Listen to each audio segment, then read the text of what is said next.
And the concept, the metaphor for this that people have begun to use is that of entanglement.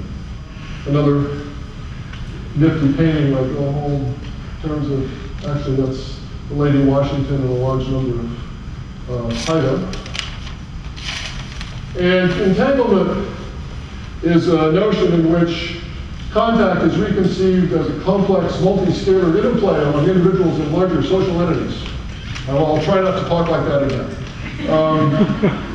And also the formation of new social entities that grow out of it, like the Métis in Canada, who are a result of fur trade and native families, but they're actually ethnically separate both from native First Nations people and from your Canadians up there.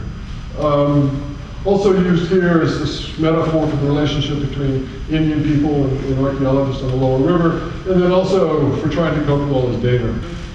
It's also concerned with scale, issues of scale. So I want to take you through a little bit on the fur trade, and also to illustrate this, the importance of keeping scale in mind. So Cook came along the coast, 1777, missed the mouth of the Columbia, went on up to what is called Nootka Harbor. And in Nootka Harbor, he was given sea otter pelts. And then he went his way. And when he got to London, he reported this in his journals, which were published with remarkable alacrity, actually, after his arrival. And the report of sea otter pelts on the West Coast helped fuel this sort of gold rushy thing to get the pelts, because the furs were highly desirable in China. And so this maritime fur traders arriving in ships got launched. And the fur trade, at its height, is truly global. It involves Russia, China, British colonies, US, Spanish, islands in the Pacific. It's a huge enterprise. And so when we tend to think about places here, we sometimes can think about contact between people living locally in this vast mercantile structure. Large empires, large cities and elsewhere and things of that kind. Even if we shrink it down to the northwest coast, it's still a very large area that's involved in it. And there's, of course, the continental fur trade, which is older than the maritime fur trade, starts in the 1500s and moves across the entire continent. So when we think about the fur trade at that scale, we think about things operating at a global or continental scale. But what we don't tend to think of, at least Euro-American scholars don't tend to think of, is the fact that when the fur traders enter this area, they're entering an area with very large trading systems on a subcontinental scale of its own. And trading systems, the one east of the Cascades was about at least 3,500 years old. The ones along the coast had taken on their recent version probably between 3,000 and 4,000 years ago, but there's evidence of trade along the coast and the interior well before that. So trade and large trade networks, they were entering an area with well-established, very ancient trade networks. It's not of subcontinental scale. And then the region, which was very dynamic. So it's not, again, that sort of painting where there's, well, this is all Native American and it's all monolithic. There's a lot of activity going on, but there's also just the fact that they were well-established. They were walking into something with its own well-established system. And this is a map that shows some of that system, at least up to Alaska and down to the Oregon border. And actually, I was thinking earlier that that map should extend down at least to Southern California, and it should go across at least as far west as Kodiak. And actually, it could extend as far east as, well, certainly as Yellowstone's there, but it should go well beyond Yellowstone. So it's not large enough. And then at a local level, it's also very different. So we go from the vastness to the local level. I love this painting. This is Charlie Russell's painting of the encounter between Lewis and Clark in the Chinook. It is so wrong. I could spend an hour going through telling you what's wrong with this painting, but it's so wrong it's right. And because, among other things, Lewis and Clark are meeting a flotilla of Tlingit from southeast Alaska. That's possible, but I don't remember anything in the journals. But at this scale, aside from the muskets, there's no, there's some, you can say, well, the Europeans had cannons, gunpowder, and had factories. Well, right now, none of that counts.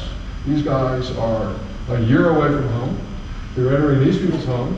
These people are well equipped, they're knowledgeable of the area, and there are a lot more of them. And so at the local scale, during the fur trade, you might have the mega entities behind the fur trade, but basically here, that really didn't matter on a day-to-day or month-to-month basis. And the technological differences, such as they were pretty minor. Matter of fact, minor enough that those muskets were not a very popular trade item locally. So I want you to think in terms of scale. When you think about that, you think, okay, this locally, it's a very different town. This is a painting done of Cathlapotle by Chris Hopkins. And again, it shows Lewis and Clark meeting folks at Cathlapotle. Some of this, he's wearing a raven's tail cloak, which is Klingent trade. That's artist's sort of license. But the West Coast, Vancouver, West Coast whaling hat is not. They're reported on the river, so we know that the things. But anyway, the notion here again is Lewis and Clark entering a very active, very successful, very flourishing situation in which maybe there are remote distances in terms of technological differences, but here on the ground, it's not all that important. So a little background. This map might be a little disorienting. This is Puget Sound. Here's the Columbia coming down. So we're here. And so the lower Columbia River is one of the more densely populated areas, at least on the West Coast, if not in native North America.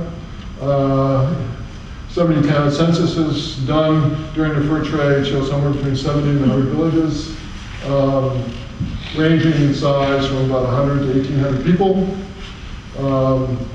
And I once looked it up, and that's 1,800 is larger than some significant portion of towns in Oregon now.